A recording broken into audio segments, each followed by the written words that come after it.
Take a moment and think about your morning. What is the first thing you do when you wake up?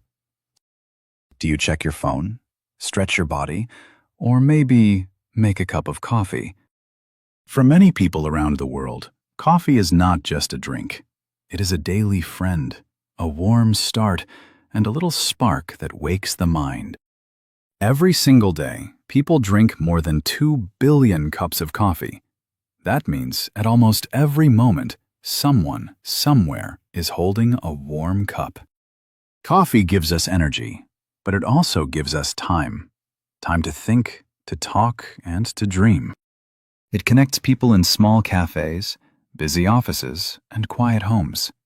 It has become the second most traded product in the world, after oil. Wars were fought over it, empires grew rich from it, and revolutions were born beside it. But here is the strange part. The invention of coffee, the way we roast, grind, and brew it, was never planned. It was not discovered by a king or a scientist. It began with a group of dancing goats and a curious man in the highlands of Ethiopia. Yes, goats. And that accident would change human history forever. So today, let's go back in time. Let's discover how one small red berry became the world's favorite drink. This is not just a story about coffee. It is a story about curiosity, mistakes, and the magic of human discovery. So sit back, relax, and maybe take a sip from your own cup. This is the accidental majesty of coffee.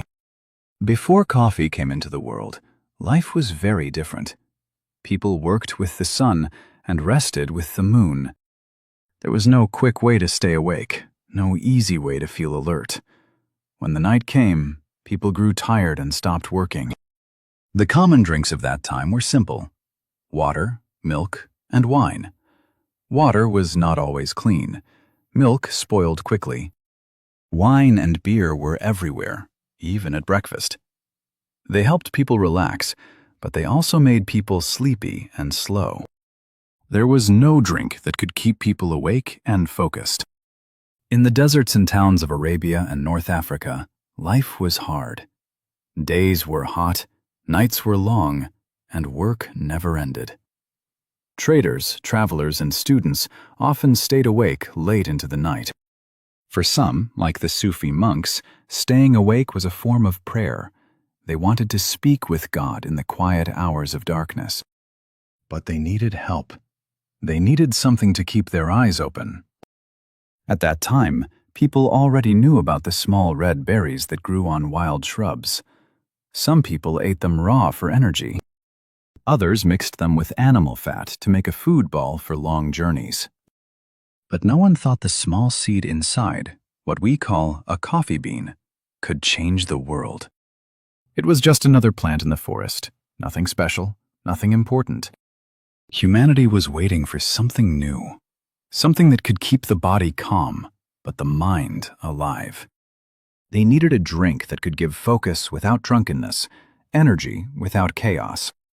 It just needed one person to notice, one curious heart to see what others ignored. Our story begins in the green highlands of Ethiopia, more than 1,000 years ago. There lived a young goat herd named Kaldi. He was a simple man. Every day he took his goats to the hills to eat and play. He loved his animals and knew them well. But one day, he noticed something strange. His goats were jumping and running wildly. They looked so happy and full of energy. Kaldi was surprised. They had never behaved like this before. He followed them and saw that they were eating small red berries from a dark green bush. Curious, Kaldi picked some berries and tasted them himself. Soon he felt awake, excited, and full of life. Kaldi thought, "These berries are special. They give strength and joy." He wanted to share his discovery, so he took the berries to a nearby monastery. There he met a monk and told him what had happened, but the monk was afraid. He said the berries were the work of the devil and threw them into the fire. Then something amazing happened. As the berries burned, a rich and beautiful smell filled the room. The monks were surprised by the sweet, warm scent. They pulled the roasted seeds from the fire and crushed them. Then they mixed the powder with hot water. That night, the monks drank the new dark drink and stayed awake through their prayers. That was the first cup of coffee. It was born not from science or invention, but from accident and curiosity. Chaldee's goats started it. A frightened monk continued it. And a simple mistake created something that would change the world. Sometimes the greatest discoveries begin with an open mind and a small, curious heart. The story of Chaldee and the monks was only the beginning, but coffee's real journey, the one that shaped our world, began hundreds of years later. The little beans traveled across the Red Sea, from Ethiopia to Yemen. There, in the 1400s, coffee found its true home. In Yemen, a group of holy men called Sufis began to use coffee. They needed something to help them stay awake during long nights of prayer. They discovered that when the beans were roasted and brewed, the drink became stronger and more delicious. It gave them energy, focus, and peace. At first, they didn't have machines or tools. They roasted beans in small metal pans over an open fire. They listened carefully to the tiny, crackling sound. They smelled the air to know when the roast was perfect. It was art, not science, a patient process made by heart and hand. Sometimes the beans burned. Sometimes the drink was too bitter or too weak. But the Sufis didn't stop. They kept trying again and again. With every mistake, they learned something new. They discovered that the longer the roast, the deeper the flavor. That heat could unlock the heart of the bean. Soon, word of the drink spread beyond the monasteries. Traders, travelers, and scholars began to try it. They called it kahwa, meaning the drink that gives strength. People drank it to study, to pray, to work, and simply to feel alive. For the first time, there was a drink that sharpened the mind instead of dulling it. The drink became part of their spiritual life, and then their daily life. In small clay pots over open fires, people began to brew coffee everywhere. At home, in markets, and in mosques. It was no longer just a discovery. It had become a tradition, a ritual, a way to share time and conversation. The journey of coffee was a journey of patience and faith. No one invented it in a lab.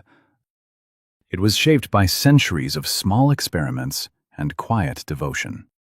The monks and Sufis only wanted to stay awake to pray, but in doing so, they awakened the world. For centuries, coffee was a drink of monks and mystics, but one day, something changed. Coffee left the quiet walls of the monastery and entered the busy streets of the city. It was no longer only a drink for prayer, it became a drink for people. In the 1500s, coffee reached the city of Mecca, one of the great centers of the Islamic world. People there loved the taste, the warmth, and the energy it gave. Soon, small places opened where men could gather, sit together, and drink. These were the world's first coffee houses. Inside these places, the air was full of conversation and laughter, the smell of coffee mixed with the sound of music and debate. People talked about business, poetry, and politics. They played games, told stories, and shared dreams. The coffee house became a new kind of space, open to ideas, open to people. One writer at that time said, "In Mecca, people drink kahwa and gather in great numbers. They talk of their affairs and stay awake without distress." It was true. Coffee gave people the power to stay awake, but also to think, to imagine, to create. This was the real breakthrough. Coffee was no longer just a drink. It was a movement. It changed how people worked, how they met, and how they shared ideas. In those small rooms filled with laughter and aroma, modern society began to take shape. Every great invention meets fear, and coffee was no different. When it first spread across cities, not everyone was happy. Some leaders, priests, and kings saw it as dangerous, a drink that could change people's minds. In Mecca, around the year 1511, the governor banned coffee. He said it made people lazy and rebellious. He believed coffee houses were places of gossip and trouble. People who drank too much of it, he said, could forget their prayers. But people loved coffee too much to give it up. They met secretly in small rooms, sharing cups and whispers. For many, coffee was more than a drink. It was freedom. It gave them energy to think, to question, and to dream. When coffee reached Europe, it caused even more debate. Some church leaders called it the drink of the devil. They said it came from Muslim lands and should be forbidden to Christians. But then, something unexpected happened. Pope Clement VIII decided to taste it himself. After his first sip, he smiled and said, "This Satan's drink is so delicious that it would be a sin to let only the infidels drink it." With that, he blessed coffee, and the people cheered. Still, not all rulers liked this new drink. In England, King Charles II tried to close coffee houses. He said they were full of talkers and troublemakers. But the people protested, and the ban was soon removed. Coffee had won. No law could stop it. It had become a symbol of freedom, of open talk, open thought, and open hearts. Once coffee was accepted, the world began to change. Everywhere coffee went, it brought new habits, new energy, and new ideas. The small drink that started in the mountains of Ethiopia had now reached the hearts of great cities. In Europe, coffee houses became the center of life. They were open to anyone, rich or poor, worker or writer.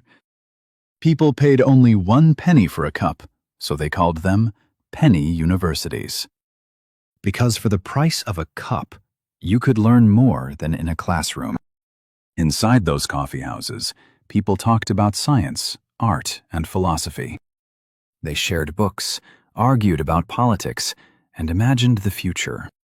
It was in places like these that great changes began. The birth of newspapers, new inventions, and even revolutions. In London, one coffeehouse became Lloyd's of London, the first great insurance company. Another became the London Stock Exchange. In France, writers and thinkers like Voltaire met to discuss freedom and reason. And in Vienna, musicians found inspiration over cups of dark coffee. But the biggest change was in the morning. Before coffee, people often drank beer or wine with breakfast. It made them slow and sleepy. After coffee arrived, mornings became brighter, faster, and more focused. The world, for the first time, was truly awake. Coffee gave people more than energy. It gave them connection. It turned strangers into friends and silence into conversation. It became a part of culture, of work, and of love, and it continues to shape our days, one cup at a time. As the world began to love coffee, something new happened. Coffee started to travel. It crossed oceans, mountains, and empires. What began as a local drink in Ethiopia and Yemen became a global story. The Arabs first kept coffee a secret. They roasted the beans before export so no one could grow them elsewhere. But soon, other nations wanted this treasure too. In the 1600s, the Dutch managed to get a few live plants out of Yemen. They began to grow them in their colonies, in Java, Sri Lanka, and South America. The French followed. In 1723, a young naval officer named Gabriel de Clieu carried a coffee seedling from Paris to the island of Martinique. The journey was long and dangerous.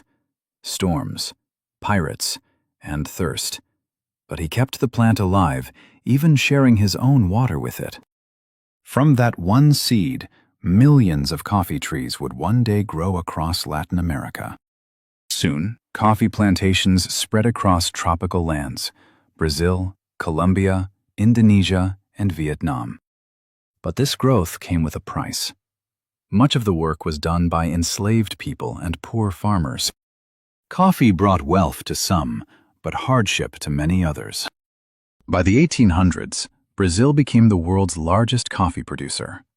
Coffee powered its economy. Still, the drink itself never stopped growing in popularity. Factories began roasting and grinding coffee on a large scale. The world wanted coffee, at home, at work, everywhere. In the 20th century, new inventions changed everything again.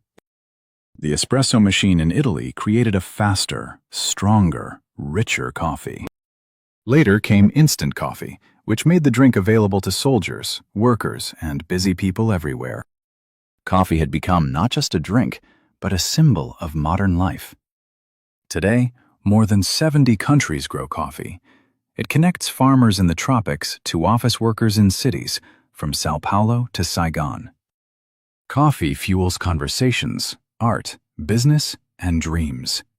It has become one of the strongest bridges between cultures, a simple cup that unites the world. Coffee's story is not just about a drink. It is about people, their dreams, their work, and their endless curiosity. From a shepherd and his dancing goats, to monks in prayer, to traders, thinkers, and workers, coffee has touched every kind of life. It began as an accident, but became a symbol of connection. It helped people stay awake, but it also helped them wake up inside, to think, to learn, to create, and to share. Every cup carries centuries of history and the warmth of human hands.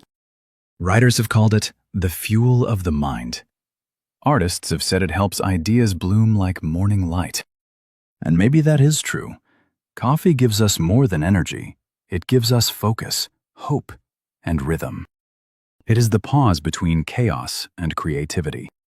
Today, when you sit with your cup, in a quiet morning or a busy cafe, you are part of this long, human story. A story born from curiosity, patience, and the will to stay awake in a sleeping world. From fire and berries to machines and cafes, coffee reminds us of what humans do best. Turn something small and ordinary into something that changes the world.